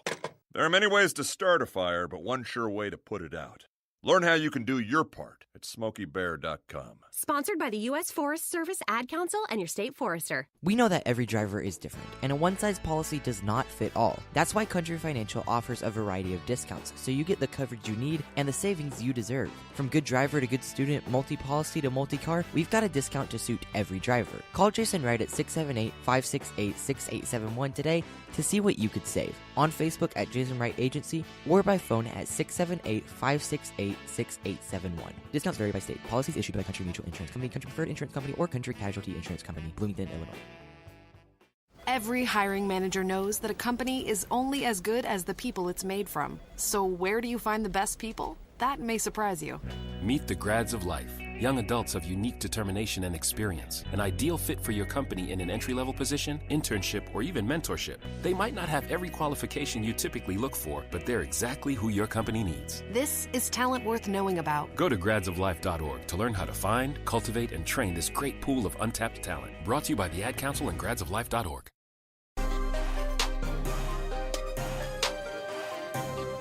Welcome back. Soccer Down here, Match Day special. We'll have another Match Day prediction tomorrow as we get ready for MLS on Sunday. But today it's CONCACAF Champions League. Doug Roberson, Atlanta Journal-Constitution, joining us now. Make sure you're following him, Doug Roberson, AJC, on Twitter, Atlanta United News Now on Facebook. How's it going, Doug? It's going well. How are you? Good. Trying to stay dry. Trying to rest up and get ready for tonight. I think we could be in for a lot of drama and a lot of chaos tonight as Atlanta United and just Atlanta gets its first taste of the CONCACAF Champions League on home soil. There may not be a whole lot of drama if Atlanta United doesn't play better than it did in Costa Rica. It could be over pretty quickly. What do you think as a whole, looking back on that one now that we've had a little bit of time to digest it? What do you think about last Thursday? It looked like a team playing its first game in a system that it's still, for some reason, just really struggling with. The defense, it seemed like two separate groups. There was the defenders, and then there was the guys going forward. And with the exception of maybe the final few minutes when they were trying to get that one more away goal, they were just kind of pinging the ball around. The two never really joined up and played together very well. That was a sequence that ended with Villalba hitting the post, I think, from I was on the other side of the stadium, so it looked like 20-something yards maybe. For me, it could have been closer. It just disjointed, I think, was the better way to put it. And DeBoer mentioned again yesterday that he thought they had too much intensity after they gave up that first goal. And to me, it looked like they didn't have nearly enough intensity. They just looked flat. But that was my take. And so now they've had a week to kind of get things squared away, figured out. Obviously, it's a confident vibe that we're garnering from Atlanta United as a group. From your perspective, hanging out there, what does it look like? I mean, it seems like the guys have been in these situations before and they understand the gravity of the situation, but now they're having to do it as a group in this kind of an environment. What's the vibe been like from your perspective over the last week? Well, yeah, I think I wrote the other day, they've only lost back-to-back games twice in 2 years. And each time that happened the first season. Last season, they had 8 losses or 7 or 8 losses in the regular season or something like that. And they went 6-0-1 following those losses. So they can do it. But, of course, the important thing is they have to do it while scoring at least 2 goals and not allowing 1. which makes the task a little more difficult. And then you throw in the weather that's expected to be tonight. A field they've only played on twice before, had good results, but only played on twice before. And an opponent that I guess it can bunker if it wants to, but I don't really see why it would after all the chances it created last week, just carving up Atlanta United whichever side of the field it wanted to go down. If Atlanta gets the job done tonight, who do you think steps up to carry them to that? I was listening to you talk with somebody before me, and you mentioned Julian Gressel, and I think that's probably going to be the guy, because if Herediano does sit in a block, you're either going to be able to – you're going to have to try to pass through it quickly with just kind of one-time passes to get her through the lines, or you're going to have to go over the top with crosses. And that's going to be Gressel putting those into the box, as he did so many times last year. So to me, that's going to be the guy to do it. And you've got to get a better performance from Leandro. He was just asleep in the first 10 minutes last week.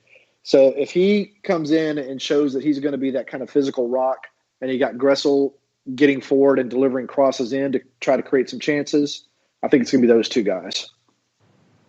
Then you're looking at the rest of the starting 11. You'd mentioned earlier in the week, Bello's got a knock, probably not available. Kratz not available, but getting healthier. Obviously, that means probably Breck Shea on the left. What else are you looking at? And this is somewhat of a plug for the article that you posted about your starting 11, but go through the article and the whys and the wherefores. I think Lorenowitz will probably sit this game. And Nagbe will come in because they do have to get goals, and Nagbe's skills are better suited to kind of getting the ball and getting forward than are Jeff's. I thought Jeff struggled a little bit last week against Herediano's speed up the middle. I think that surprised Atlanta United a little bit. And I think Shea is going to come in for Bello, who didn't train yesterday. It's only day-to-day, but if you don't train the day before the game, you're likely not going to play in the game. And you know, if I were DeBoer, I would switch Robinson and Parkhurst, but at the same time, this is how they've run the entire preseason, with Robinson in the middle and Parkhurst on the right. So he may not be comfortable with making that switch unless they've had a chance to work on it this week. But that's what I would do. Some people are saying Villalba should come on for Barco. I don't think that's going to happen because they also have a game on Sunday that we'll talk about tomorrow. I think you'll see Villalba come off the bench and then start that DC United game. But those are the changes I would make. Yeah, Sunday complicates things a little bit. I mean, we'll get into details because I think we'll have a better sense of what Sunday will look like once we know the result tonight and we know what is ahead. You tweeted it out a little bit ago. If Atlanta advances, they will be going to Monterrey next week during the week. So that factors into all of the planning of everything. You're expecting everything full bore tonight. You go for this, and the chips fall where they may, right? Yeah. I mean, you've got to field your strongest possible lineup. You can't give a thought to DC United. If you go to DC United and you drop points, that's fine. You've got 33 games left. You can make them up. If you go and don't win at least 2-0 tonight, that tournament is done. And this is a hugely important tournament to Atlanta United. Everybody has said so. If they were to go out in the first round, especially the way they played down there, it's not going to be good. I mean, I got an email from a guy, the game wasn't even over last week, saying that DeBoer needs to go. It's just a ridiculously silly email. But if they get bounced tonight, I'll get, probably 5 of those emails. Was that guy a Crystal Palace fan as well? No. No, although some of them popped up on my Twitter. I'm too. sure they did. It's just a silly thing to even think about right now. But, sometimes people aren't logical when it comes to sports and teams. And unfortunately, what happened at Inter and what happened at Crystal is going to be dredged back up again. And it's not fair, and I don't agree with it, but it is going to happen. How much pressure do you think Frank de Boer's feeling today? I don't think any. Well, not I think so much the only pressure he personally. feels is the pressure he puts on himself. I mean, he wants to win. He wants to do well. He wants to take the team as far as he can. And I don't think anyone, except maybe those in Heredia, that would have assumed that Herediano was going to beat Atlanta United in this first round. But there's a real possibility it could happen. What did you gather from his press conference, his media availability yesterday? It was a typical, I've spoken to Frank, I don't know how many times now, following the team out to California and then down to Costa Rica. It was just a typical press conference. He's kind of just a monotoned type of guy, very even keeled. He talks, he gives great answers, long answers to every question. He really wants to give you information as much as he can. He didn't seem any pressure. He was very complimentary of Herediano. Marin, I think, is the player he said we need to that they're going to have to pay attention to. He doesn't think that they're going to bunker. He thinks they're going to come out and attack, because if they get one more goal in the first 10 minutes, this thing is going to be done pretty quickly with the weather factored in and everything. I think he knows what he's doing. It's just a matter of it takes time to get everything installed and running as it should. Let me go to the flip side here. Sure. And let me ask you about Herediano. Over this past week, what have been some of your observations, takeaways, just stuff that you're kind of filing away about your experiences covering a tournament like this, going to Costa Rica, almost getting run over in traffic, and what has it been like to be a part of this experience and see things from a very unique perspective from the other side of things, and what's it been like to kind of cover Herediano as a part of this whole process?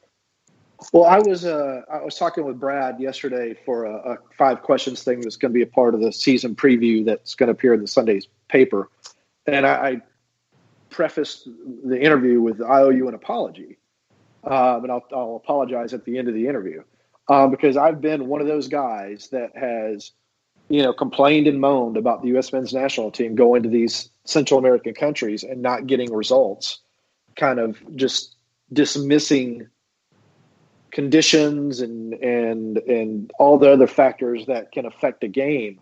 And then we went to Costa Rica and we went to Herediano, and you're looking at that stadium and you're looking at that field and you're looking at what the players, the locker rooms and all that.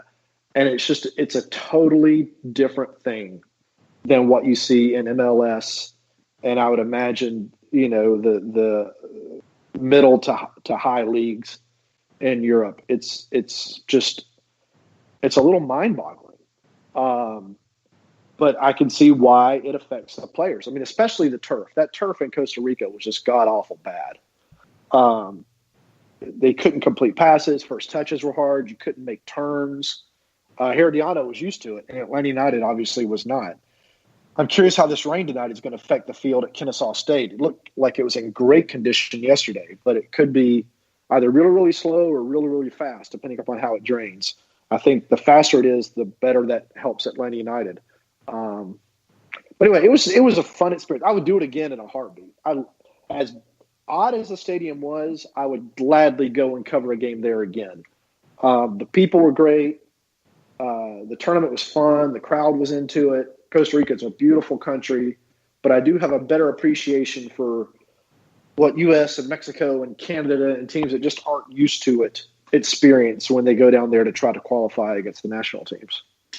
Yeah, it's a different atmosphere. It's a different, I think, mindset all the way around. It is difficult, and it showed last night. I mean, it showed in this tournament.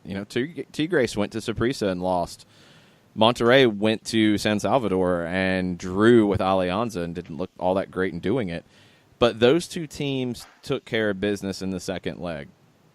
Those and two Saprissa teams found a way through.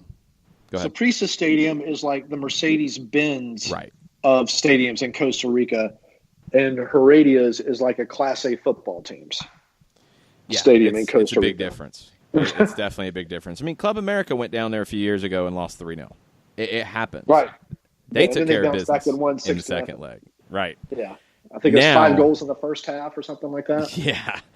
Herediano has struggled this year on the road in league play as well. So that brings us to the prediction part of this. And this is a tough one because you're talking about the prediction for tonight and how it affects everything.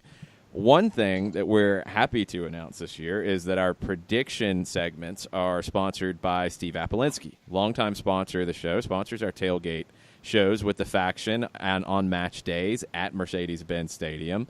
We will not have a tailgate show tonight. CONCACAF is a little bit different scenario. But Steve Apolinski is proudly presenting our predictions, presenting the Bailey Daily Post that you can go to JBailey86 and make your predictions to be part of the Cup. I think this is the Copa Especial. I think I called it that last week. Yes, and that's the Copa Especial. So none of us were good with our predictions last week. Maybe we'll get it better tonight. It's a log jam. We'll see. John, why don't you kick us off? I'll go clean as Doug makes breakfast. I'll go clean and say it's 2-0. Goal in the first half, goal in the second to lock it down. So I'll go 2-0 clean as they pack their bags for Monterey. So 2-0. I mean, you're thinking pretty simple. You just get through and you just take care of business. Yep. Okay. Doug, what do you think? I think it's going to be 3-2. Atlanta United wins, but they don't advance. That defense has got to play so much better than it did last week, and I just think it's too much to ask. Ooh, I could see that happening. I'm thinking chaos too. I thought chaos last week. I'm going chaos again. I think Herediano gets one. I think they get one off of a set piece. I just really worry about them on set pieces. They're so good with them. As a FIFA, great delivery. They score so many goals off of set pieces. I think they'll find one. I think it'll be in probably around the middle of the match. I think Atlanta does come out and get a goal to open things up and kick this into a whole nother gear. I'm thinking 4-1 Atlanta, and I think they do get through after giving up the goal. I think it's going to be nuts. I really think it's going to be nuts. I think the conditions are going to play into it. I'm with Doug. I don't know what it's going to do to this field. I think either way it could benefit Atlanta. If it's a kind of a heavy track, that's going to take the legs out of Herediano. If it's a fast track, Atlanta's a faster team. They should be able to take advantage of it. I think they do. I think their backs are against the wall and they respond. And this is what things have kind of been built towards, is to show up in these moments. And they've done well bouncing back from losses really in their entire history. You would expect them to do it here, and I think they'll find the result that's necessary. And I'm with Doug. I think it's going to be hard to keep a clean sheet, but I think they can counteract that and get enough going forward. It's going to be chaos, and it's going to be a wild ride. That's what CONCACAF Champions League is. I think Atlanta's set to get through, though, and face Monterey next week. We'll see if they can get it done tonight. Doug, I know you've had a ton of content, and you'll have more content previewing MLS on Sunday. So go ahead and, if you're not subscribed, do that. If you can't do the subscription right now, go ahead and save up a couple bucks to get that Sunday paper, because it's going to have an MLS preview. But what do you have about CONCACAF the rest of the day today and recapping it tomorrow? Well, I posted my predicted starting 11 for today. That's on AJC.com. You can find it at Doug Roberson, AJC on Twitter. Tonight, I'll have the game story as soon as, well, actually, before the echoes of that final whistle. The game story will be posted and pushed out on social media. I'll come back and add quotes and more context to that after we talk to Frank and the players. I'll have the Southern Fried Soccer podcast. I'll have my player ratings. I'll have quite a few sidebars that I'll write tomorrow from the game. And then Sunday, the MLS preview is going to include a feature about Frank DeBoer from Steve Hummer, who's, in my opinion, the best sports writer in North America. We'll have a feature from me on Joseph Martinez and how he can top last year. We'll have a look at every player on Atlanta United's roster, my predictions for who's going to make the playoffs in each conference in Major League Soccer, kind of trending up, trending down with the team, Q&A with Brad Guzan, and 5 keys to repeating as MLS Cup champs. Will all be a part of the Sunday package. And if they go to Monterey, I believe I'm going. So that'll be cool. And we are, I guess I can go ahead and say this. We are considering going to Newcastle to do a feature on Miguel. Oh, there you go. We're considering it. I can't say that we're going to do it. It's, there's a cost. But I've already reached out to Newcastle, and they're being very, very cool.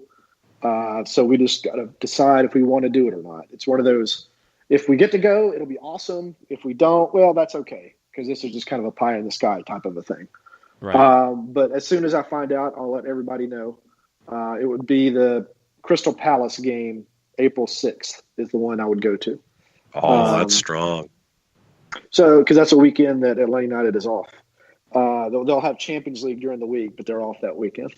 So anyway, yeah, I'll post it on Twitter if we're getting to go. If you don't see anything, that means we just decided we needed to spend, some money on some other Atlanta United adventures. And there could be some. Hopefully there will be more in CONCACAF after tonight. Doug, thanks for the time. We'll talk to you tomorrow at 10:30 as we get ready for D.C., and I think we'll have a much better sense of what the D.C. match looks like after tonight's done. Yep. Thanks, guys. Appreciate it. Be good. Doug Roberson, AJC on Twitter, Atlanta United News Now on Facebook. Make sure you're following both. We're going to take our final break, come back, and wrap everything up after this.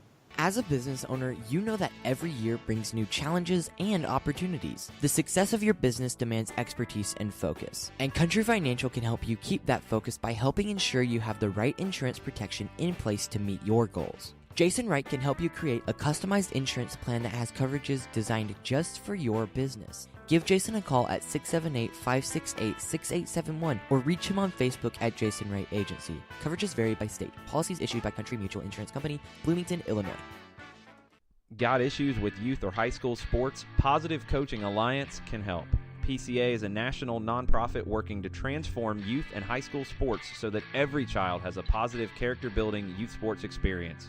PCA provides live and online workshops to train double-goal coaches whose first goal is winning and whose second, more important goal is teaching life lessons through sports. PCA also has workshops for parents and high school student athletes. For more information, please visit positivecoach.org. If you've been hurt in a car wreck, contact my friend Steve Apolinsky of Apolinsky & Associates. He's been representing individuals for over 30 years throughout Georgia and Alabama. Email him at steve@aa-legal.com or call him 24/7 at 404-377-9191. The initial consultation is free.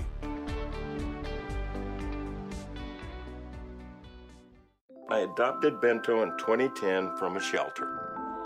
This cat makes me make art. He's always motivating me to draw pictures of him. He just is motivating artistically. He's my best friend, but a lot of people know him as Keyboard Cat. Keyboard Cat, YouTube star and shelter pet. Amazing adoption stories start in shelters. Start yours today. Visit theshelterpetproject.org to find a pet near you. Brought to you by Maddie's Fund, the Humane Society of the United States, and the Ad Council.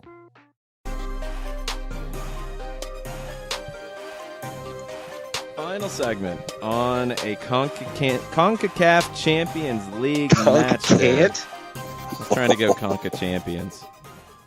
Don't even start talking about that. We won't get into your flubs. We're going to leave those out. No. Oh, please. Get into my flubs. I readily admit to flubbing more than the average bear. Flubs happen. Do bears flub? They do. I'm not embarrassed by them at all. Do flubs? I'm too old to be concerned do bears about it. flub? I'm sure they do. I don't know. Pachyderms flubbed last night just a little bit. Oh, but that was a soft penalty. I mean, come on. Yeah, I thought it was too. I thought it was a weak call in that moment. And, we talk about it with heavyweight superstars getting calls. That's kind of what it felt like. Yeah. It's a judgment call. It's a tough one. I would not have blown the whistle in that moment. That's just me. I thought the one in the 50th was soft. I thought they both were, but I thought the one late was softer because I thought the defender poked the ball away through the attacker's legs. The ball was gone before the contact, so I didn't feel like he went through the player to get to the ball. You can still commit a foul if you get to the ball first. That is true. I don't think in this case he went through the player to get to the ball first. I felt like the player, left the ball exposed. It was between his legs, the defender's behind him, so it's awkward, but I thought he got the ball clean before he made contact and the ball was gone. That's just me. It's a tough one. It's a tricky situation, and the referee called it the penalty, and they converted, and they go through. Can Atlanta go through to see Monterey in the next round? It's a huge opportunity. It's a big-time opportunity for this to happen, and I think it's going to take a special night for it to happen because, as I said, I don't know if Atlanta can keep the clean sheet here. I don't think it's going to be comfortable. Big clubs find ways to get through that, and I think Atlanta will be a big club. Are they a big club? Are they the super club that Alexi Lalas has talked about? We're going to find out. We're going to find out. It's not easy, but I feel like this team has all of the capabilities to get the job done tonight. And that's the thing, it's when you're trying to become the Alexi Lalas anointed super club, there are going to be moments that will define you. And this could be one of those moments that define you as you work toward that goal. And, that's the thing. How do you respond with this cauldron of anticipation and expectation all around you? And this is one of those nights. I know that if you're a fan and you've got a ticket, leave early, get there, get in. Hopefully, unlike me, you have used your throat coat. You have not spoken in elevated vocal ranges, and you are ready to yell because it's going to be needed. You're going to be that 12th man tonight. You're definitely going to be needed. And that collective weight that you guys can throw as 7 teams behind Atlanta United on a night like this to help push them through for that emotional lift, they're going to need it at times, especially if it's as crazy as you anticipate it being. So it's going to be a special night on a bunch of different levels, but it could be even that much more special if the result is what it is after 90 minutes or more. Look, this is something that gets talked about in Europe a lot, the magic of a Champions League night. A big part of that is matches in Europe up until recently were primarily played in the afternoon. It was, normal to have your weekend afternoon match. Night matches were different. They were special. All the Champions League matches were played at night. And there's just a mystique to it. There's a mystery about it. And you see things about, what an Anfield night is like at Liverpool. And, one of their first big glories was in a quarterfinal against Saint-Etienne.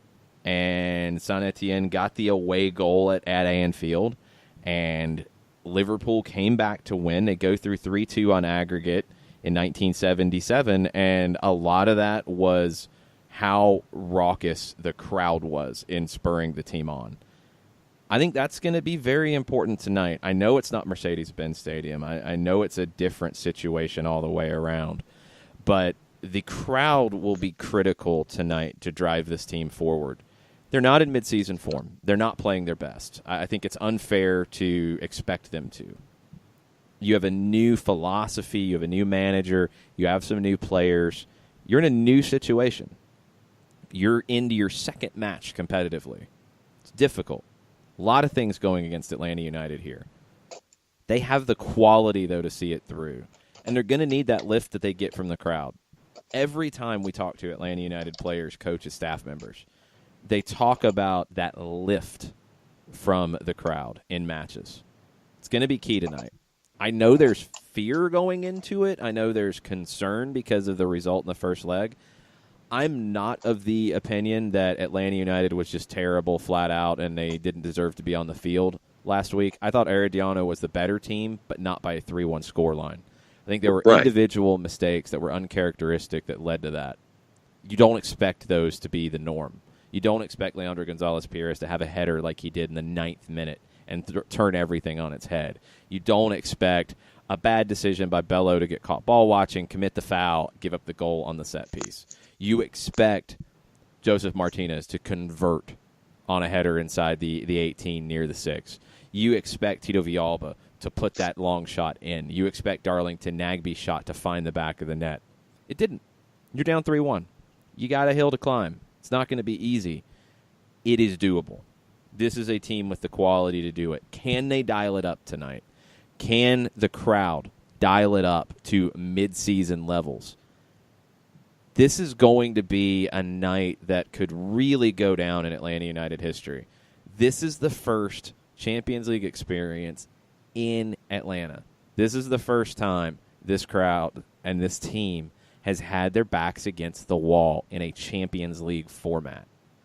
This is where champions emerge.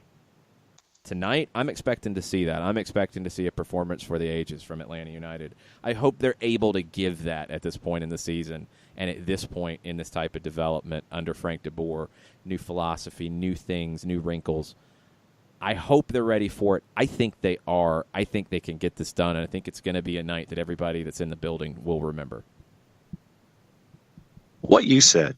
I like that pep talk. I'm not going to add to it. It's going to be fun. It's going to be stressful. It's going to be tense. Yes. Yes. Save some of the shouting and chanting and singing at the tailgates for the venue. Don't blow your voice out early. Pace yourself and get ready for CCL fever, because that's what it is. It's a real thing. Ask Monterey about it from last night. Ask that great fan base who I think was breathing a big sigh of relief at the end. Ask them how it felt. This is a big one, and I think everybody's going to be needed to get this one done, whether it's every player in the 18, whether it's every member of the staff, whether it's every fan in the building. It's going to be a wild one. So buckle up, get ready, and can't wait to break it all down tomorrow for you guys. If you're looking to watch, I believe, and I will confirm as of right now, on my cable system on Uverse, and that would be the same everywhere else. Believe we're going to be good. I believe we're going to be good. Yes, we are. 8 o'clock, Univision Deportes in Spanish. 8 o'clock, Yahoo Sports on the app, on the desktop. 7 o'clock, Five Stripes Countdown on 92.9 The Game to get you ready for an 8:05-ish kick from Fifth Third Bank Stadium in Kennesaw. We'll have the full-time report for an hour after the conclusion. If it's a 3-1 ending in regulation Atlanta, it goes straight to penalties, no extra time. Any other score line, and we'll have a result at the end of the 90 minutes plus stoppage time. Get ready, folks. It's going to be fun tonight. It's going to be fun to bring this to you in all of our different forms, and it's going to be fun to talk about it tomorrow as we also then split our personalities to talk about the MLS season kicking off on Saturday.